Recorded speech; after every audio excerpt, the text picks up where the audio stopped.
nagpapasalamat sa Panginoon at totoo sa kanya po lahat ng kaluwalhatian sa kadahilan na nagpapasalamat po ako dahil nagkaroon tayo ng AGR.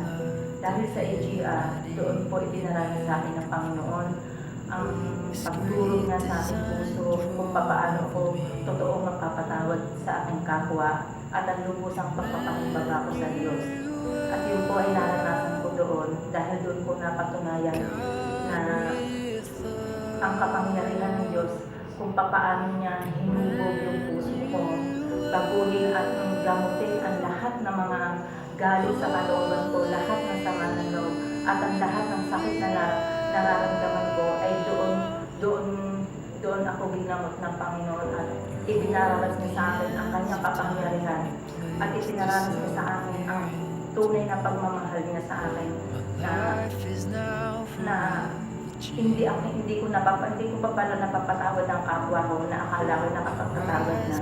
Pero salamat sa iyo at dahil doon ko naranasan ang lubusang pagpapatawad sa aking kapwa at napatunayan ko na ito.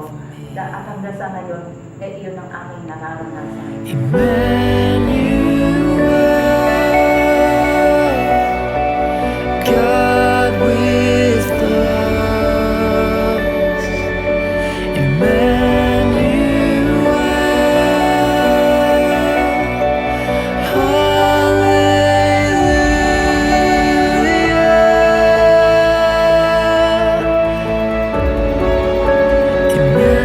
Malaki po ang naitulong sa akin ng AGR. Sa totoo lang po, binago niya po sa akin yung ugali ko. Dati makulit ako eh. Pero, ayan, nakikita niyo naman po, nasa ministry ako. Wala nang masyadong kakulitan. Tsaka, nakakapag-share na rin po ako sa ibang tao. Katulad sa mga klase ko. Minsan po, pag magana sa mall, meron po ako nasi-share. Kaya yun po, masarap po mag-AGR.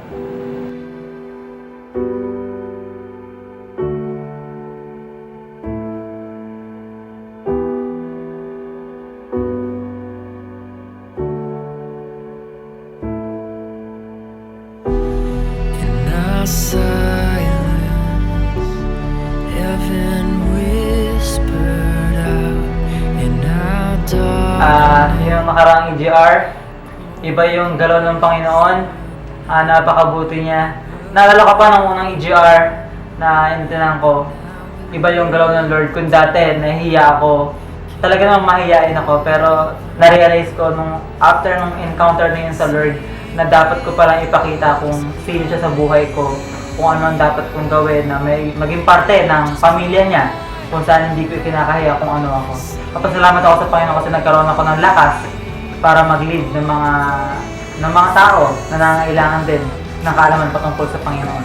Kaya this EGR talaga, iba yung ginawa ng Lord, ibang-iba.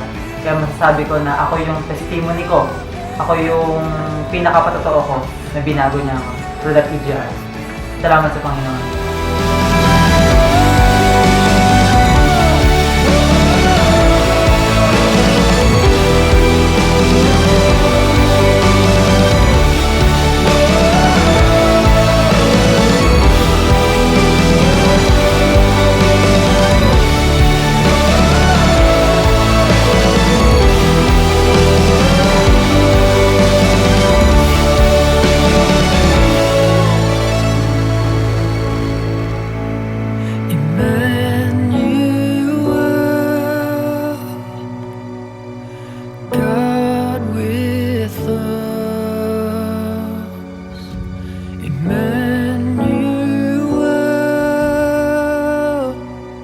Atin pong natunghayan ang ilang mga patotoo ng mga kapatid na personal at lubusang nakilala ang ating Panginoon dahil po sa ating naganap na Encounter God Retreat. Isang katotohanan po, mga minamahal, na ang Diyos po ay pwedeng maranasan. Sabi nga po niya sa kanyang banal na kasulatan, kapag tayo po ay lumapit sa Kanya, siya rin po ay lalapit sa atin.